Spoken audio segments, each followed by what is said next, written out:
Hello guys, welcome back with me again in this channel. On today's tutorial, I'm going to show you how you can easily increase the sharpness of your videos on the CapCut mobile. So you don't need to adjust the sharpness manually.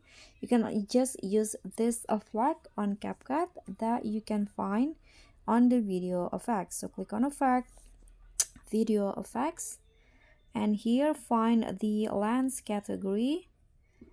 So in here you'll find the sharpen effect that you can use to increase the sharpness of your video. So this one, smart sharpen. Click on the effect. There are two. This is the second type, so let's find the first one, smart sharpen.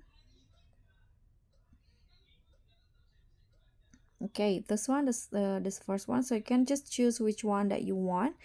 You can always adjust the sharpness, the range, filter, and also the blur in here. So just click on the check icon, and this is the before I apply the smart sharpen, and this is the after. So guys, thank you so much for watching. Don't forget to like, comment, and subscribe. Also click on the thanks. Bye.